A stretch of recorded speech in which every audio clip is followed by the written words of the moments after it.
2008 November 26ರಂದು ಭಾರತದ ಆರ್ಥಿಕ ರಾಜಧಾನಿ ಮುಂಬೈ ಮೇಲೆ ಭಯೋತ್ಪಾದಕ ದಾಳಿ ನಡೆಯಿತು. ಇದು ಇಡೀ ದೇಶವನ್ನು ಬೆಚ್ಚಿ ಬೀಳಿಸಿತು. ಈ ಭಯಾನಕ ಘಟನೆಯನ್ನು 26/11 ದಾಳಿ ಎಂದು ಕರೆಯಲಾಗುತ್ತದೆ.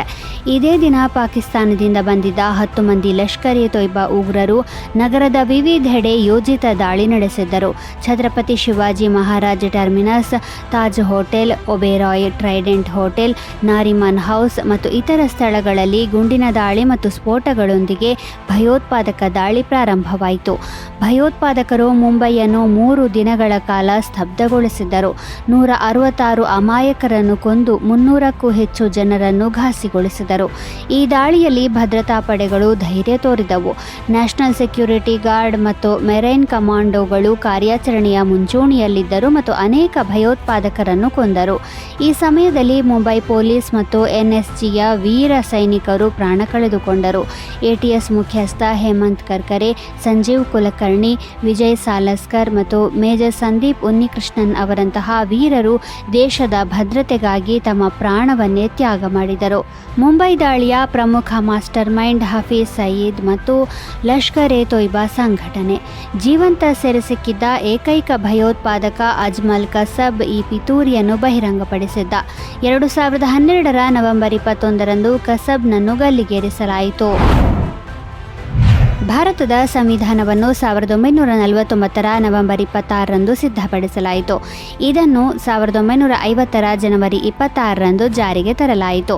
ಭಾರತೀಯ ಸಂವಿಧಾನವನ್ನು ಸಿದ್ಧಪಡಿಸಲು 2 ವರ್ಷ 11 ತಿಂಗಳು ಮತ್ತು 18 ದಿನಗಳನ್ನು ತೆಗೆದುಕೊಳ್ಳಲಾಗಿತ್ತು. ಸಂವಿಧಾನದ ಮುಖ್ಯ ವಾಸ್ತುಶಿಲ್ಪಿ ಎಂದು ಕರೆಯಲ್ಪಡುವ ಡಾಕ್ಟರ್ ಭೀಮರಾವ್ ಅಂಬೇಡ್ಕರ್ ಇದರ ರಚನೆಯಲ್ಲಿ ಪ್ರಮುಖ ಪಾತ್ರ ವಹಿಸಿದ್ದರು. ಸಂವಿಧಾನ ರಚನಾ ಸಭೆಯ ಅಧ್ಯಕ್ಷ ಡಾಕ್ಟರ್ ರಾಜೇಂದ್ರ ಪ್ರಸಾದ್ ಅವರ ಮೇಲ್ವಿಚಾರಣೆಯಲ್ಲಿ ಸಂವಿಧಾನ ಸಭೆಯು ಈ ಐತಿಹಾಸಿಕ ದಾಖಲೆಯನ್ನು ಅಂತಿಮಗೊಳಿಸಿತು. ಈ ಸಂವಿಧಾನವು ವಿಶ್ವದ ಅತಿ ಉದ್ದವಾದ ಲಿಖಿತ ಸಂವಿಧಾನಗಳಲ್ಲಿ ಒಂದಾಗಿದೆ ಮತ್ತು 395 ಆರ್ಟಿಕಲ್ಗಳು, 22 ಭಾಗಗಳು ಮತ್ತು 8 ಅನುಸೂಚಿಗಳನ್ನು ಹೊಂದಿತ್ತು. ಈಗ ಈ ಸಂಖ್ಯೆ ಹೆಚ್ಚಾಗಿದೆ. ಇದು ಭಾರತೀಯ ನಾಗರಿಕರಿಗೆ ನ್ಯಾಯ, ಸ್ವಾತಂತ್ರ್ಯ, ಸಮಾನತೆ ಮತ್ತು ಸಮಗ್ರತೆಯ ಭರವಸೆಯನ್ನು ನೀಡುತ್ತದೆ. ಸಂವಿಧಾನ ದಿನವನ್ನು 2015ರಿಂದ ಪ್ರತಿ ವರ್ಷ ನವೆಂಬರ್ 26ರಂದು ಆಚರಿಸಲಾಗುತ್ತದೆ. ನಾಗರಿಕರಿಗೆ ಅವರ ಹಕ್ಕುಗಳು ಮತ್ತು ಕರ್ತವ್ಯಗಳ ಬಗ್ಗೆ ಅರಿವು ಮೂಡಿಸುವುದು ಇದರ ಉದ್ದೇಶವಾಗಿದೆ. ಈ ದಿನವು ನಮ್ಮ ಪ್ರಜಾಪ್ರಭುತ್ವದ ಶಕ್ತಿ, ಸಮಾನತೆ ಮತ್ತು ಸಹಿಷ್ಣುತೆಯ ಮೌಲ್ಯಗಳನ್ನು ಸಂಕೇತಿಸುತ್ತದೆ. 1952 ನವೆಂಬರ್ 26 ದಿನವು ಭಾರತೀಯ ಇತಿಹಾಸದಲ್ಲಿ ಜಮ್ಮು ಮತ್ತು ಕಾಶ್ಮೀರಕ್ಕೆ ಸಂಬಂಧಿಸಿದ ಸಂಘರ್ಷಕ್ಕೆ ಮುಖ್ಯವಾಗಿದೆ. ಈ ದಿನ ಪ್ರಜಾಪರಿಷತ್ತಿನ ಸಂಸ್ಥಾಪಕರಲ್ಲಿ ಒಬ್ಬರಾದ ಪ್ರೇಮನಾಥ ಡೋಗ್ರಾ ಅವರನ್ನು ಬಂಧಿಸಲಾಯಿತು. ಅವರು ಉತ್ಕಟ ರಾಷ್ಟ್ರೀಯವಾದಿ ಮತ್ತು ಸಾರ್ವಜನಿಕ ನಾಯಕರಾಗಿದ್ದರು.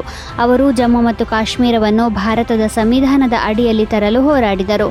ಅವರ ಪಕ್ಷವಾದ ಪ್ರಜಾಪರಿಷತ್ತು ಜಮ್ಮು ಮತ್ತು ಕಾಶ್ಮೀರದಲ್ಲಿ ಒಂದು ದೇಶ, ಒಂದು ಸಂವಿಧಾನ, ಒಂದು ಪ್ರಧಾನ ಎಂಬ ತತ್ವವನ್ನು ಒತ್ತಾಯಿಸುತ್ತಿತ್ತು. ರಾಜ್ಯಕ್ಕೆ ವಿಶೇಷ ಸ್ಥಾನಮಾನ ನೀಡಿದ 370ನೇ ವಿಧಿ ಹಾಗೂ ಪ್ರತ್ಯೇಕ ಧ್ವಜ ನೀತಿಯ ವಿರುದ್ಧ ಆ ಪಕ್ಷದ ಪ್ರತಿಭಟನೆಯಾಗಿತ್ತು.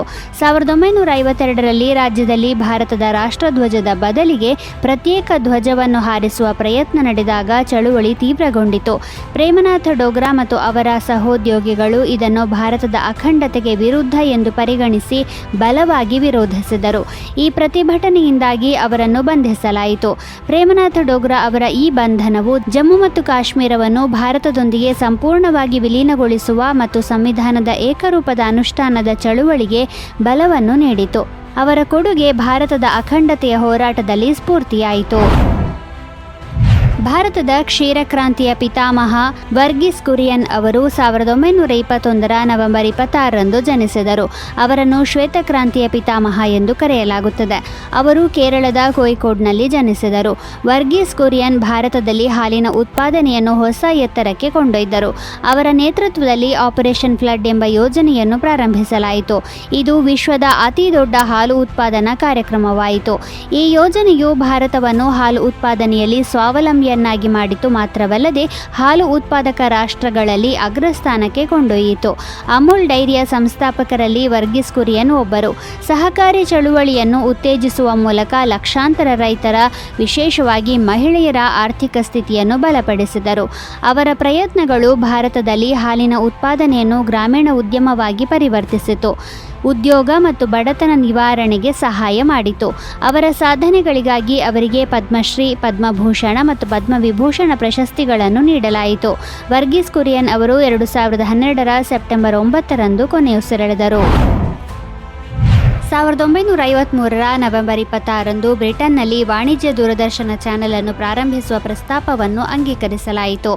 ಇದು ದೂರದರ್ಶನ ಉದ್ಯಮಕ್ಕೆ ಹೊಸ ದಿಕ್ಕನ್ನು ನೀಡಿತು ಮತ್ತು ದೂರದರ್ಶನದ ವಾಣಿಜ್ಯೀಕರಣವನ್ನು ಪ್ರಾರಂಭಿಸಿದ ಪ್ರಮುಖ ಹೆಜ್ಜೆ ಎನಿಸಿತು. ಈ ಪ್ರಸ್ತಾಪದ ಅಡಿಯಲ್ಲಿ ಮೊದಲ ಬಾರಿಗೆ ಬಿಬಿಸಿಯ ಸಾರ್ವಜನಿಕ ಪ್ರಸಾರದ ಜೊತೆಗೆ ಬ್ರಿಟನ್ನಲ್ಲಿ ವಾಣಿಜ್ಯ ದೂರದರ್ಶನ ಚಾನೆಲ್ ಅನ್ನು ನಿರ್ವಹಿಸಲು ಅನುಮತಿ ನೀಡಲಾಯಿತು. ಇದು ಖಾಸಗಿ ವಾಹಿನಿಗಳ ಆಗಮನಕ್ಕೆ ದಾರಿ ತೆರೆಯಿತು. ಇದರ ಪರಿಣಾಮವಾಗಿ ಬ್ರಿಟನ್ನಲ್ಲಿ ದೂರದರ್ಶನ ಪ್ರಸಾರದ ಆಯಾಮವು ಬದಲಾಗಲಾರಂಭಿಸಿತು ಮತ್ತು ಪ್ರೇಕ್ಷಕರು ಹೆಚ್ಚಿನ ವೈವಿಧ್ಯತೆ, ಕಾರ್ಯಕ್ರಮಗಳ ಆಯ್ಕೆ ಮತ್ತು ವಾಣಿಜ್ಯ ವಿಷಯಗಳ ಆಯ್ಕೆಯನ್ನು ಪಡೆದರು. ಈ ಘಟನೆಯು ದೂರದರ್ಶನ ಉದ್ಯಮದ ಅಭಿವೃದ್ಧಿಯಲ್ಲಿ ಒಂದು ಮೈಲಿಗಲ್ಲನ್ನು ಗುರುತಿಸಿತು, ಯಾಕೆಂದರೆ ಇದು ದೂರದರ್ಶನ ಪ್ರಸಾರದ ವಾಣಿಜ್ಯೀಕರಣಕ್ಕೆ ಮತ್ತು ಇತರ ದೇಶಗಳಲ್ಲಿ ಖಾಸಗಿ ವಾಹಿನಿಗಳ ಉದಯಕ್ಕೆ ಕಾರಣವಾಯಿತು. ಬ್ರಿಟನ್ನ ಈ ಕ್ರಮವು ಹೊಸ ಮಾಧ್ಯಮ ಯುಗಕ್ಕೆ ನಾಂದಿ ಹಾಡಿತು.